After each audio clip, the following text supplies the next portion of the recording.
let's begin. As I noted last week, we have a morbid subject to talk about today. It's the subject of death. But you might find it enlivening.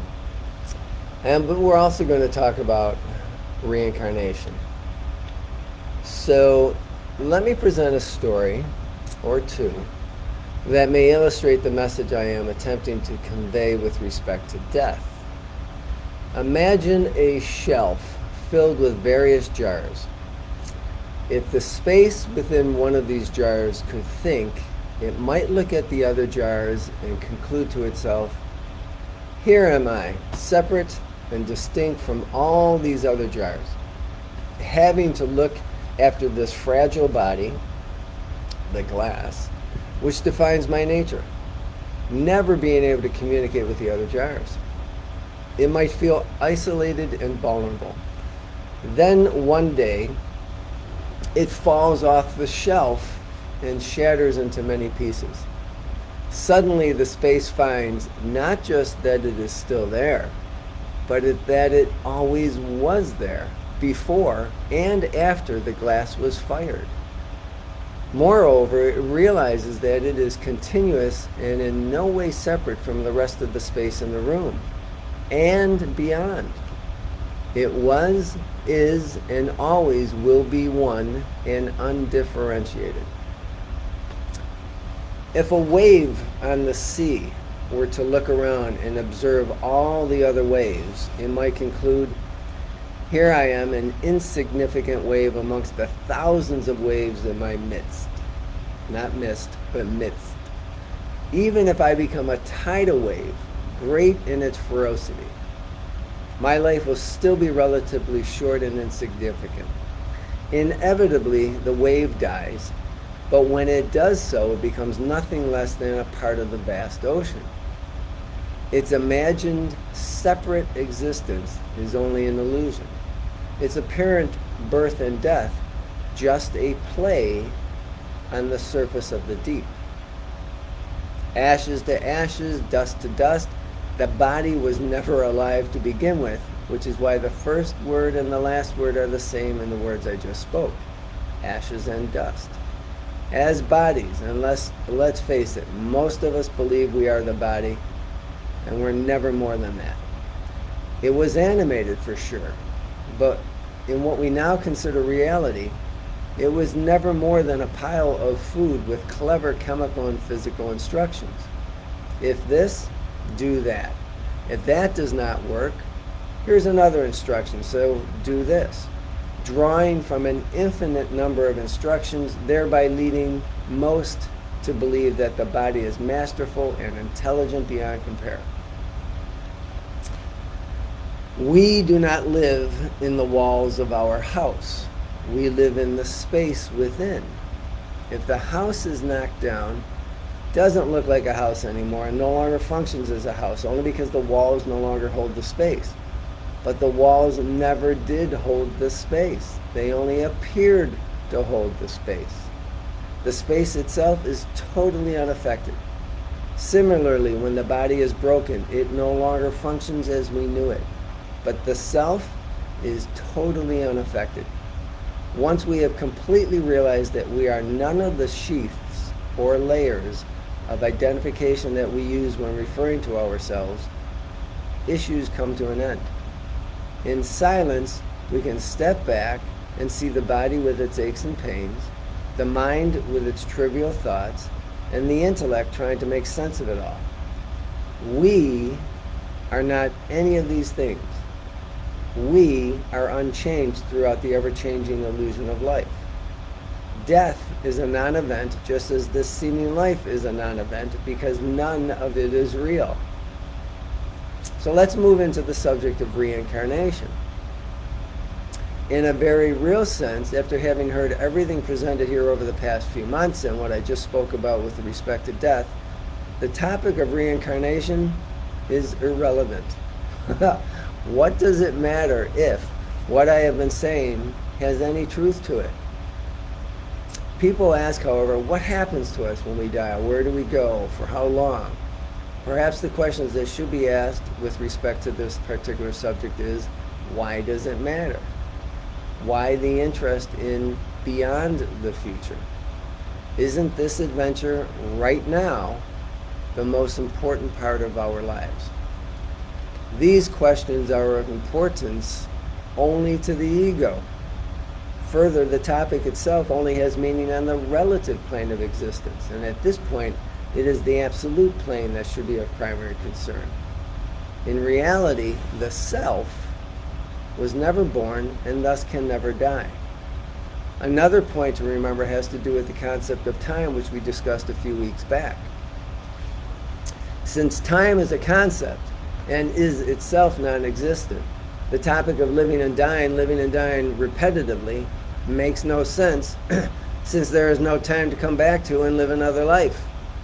Remember, the concept of time has a past, present, and future. But as we learn, the past and the future are non-existent, so time really is only comprised of the present. If such is the case, then all seeming lifetimes can only occur at one time, in one time, the present. So, if you will, all of our lifetimes are happening right now. But as we also learned, even the present is not real because it is subject to the constraints of time. And we are attempting to move beyond time. Reality is always, which is a component of eternity, not time. In other words, even the present is constrained. Now, to provide a little background, the history of reincarnation and what it seems to be comes from the perspective of the embodied self and the ego.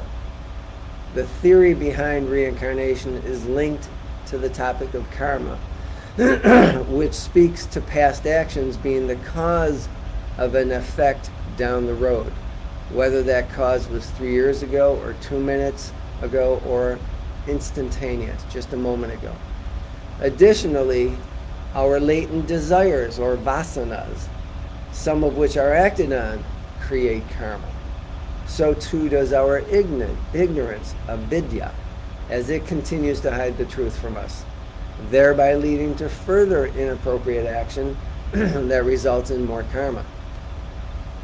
More karma, more lives to live out. To believe in karma and rebirth can, however, be useful from a moral and spiritual standpoint.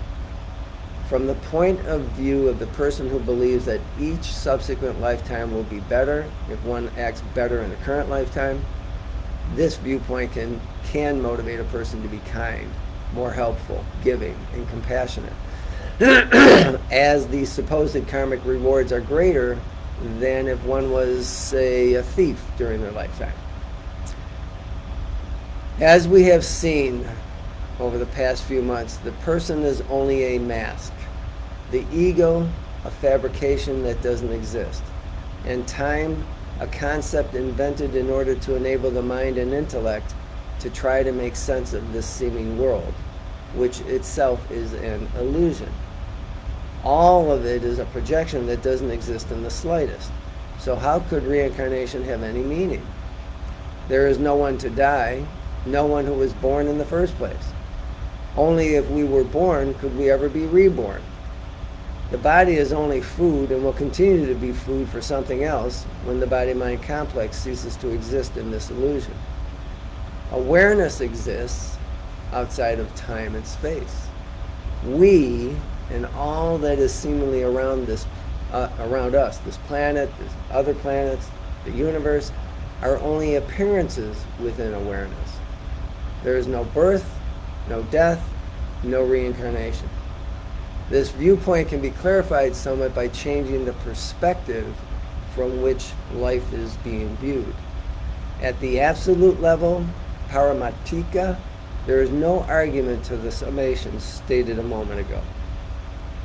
At the relative level, however, vyavaharika, we are talking about how things appear to be in our state of ignorance. Whether it be the jar that breaks and realizes the space within was never separate from all of space, or the wave realizing that it is part of a bigger picture relative to the ocean, it matters not, as we, that which is us, are not the jar nor the wave. We are awareness, not an object. whether subtle or gross, not a body, not a thought, not a feeling, not an action, not our legacy, not our words. We are not subject to time or space or causation or language. How could awareness be born, die, or reincarnate? All of these concepts are ideas resulting from a mistaken identification of what we truly are with a phenomenal appearance.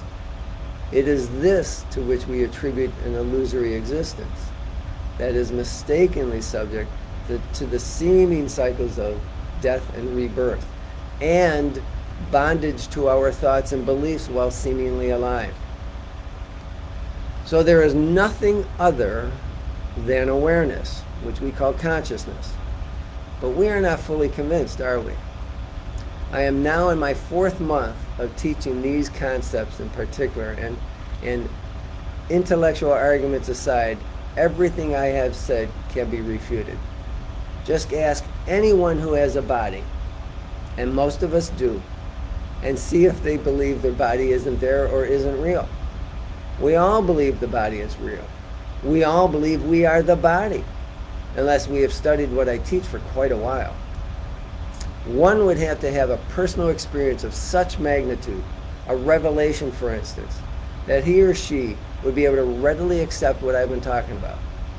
In order for such an event to take place, a quantum jump in knowledge and understanding would have to occur, along with a tremendous leap in energy associated with that increase in knowledge, since it is ignorance, or avidya, that is the root cause of our mistaken understanding. And knowledge is the only thing that will be able to correct that. Knowledge, by the way, with a capital K, is associated with love. So if you think, oh, love can correct it, you're right. But love's going to direct you to learn more.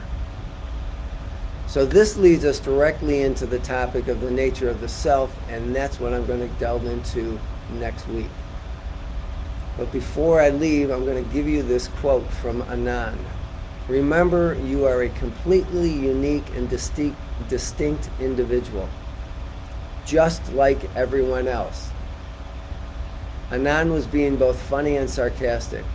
In other words, no one is unique, no one is distinct, but the ego would have you think just the opposite. And each one of us wants to make our life on this planet, our only function is forgiveness. Forgiveness is happiness. Have a great day, everyone.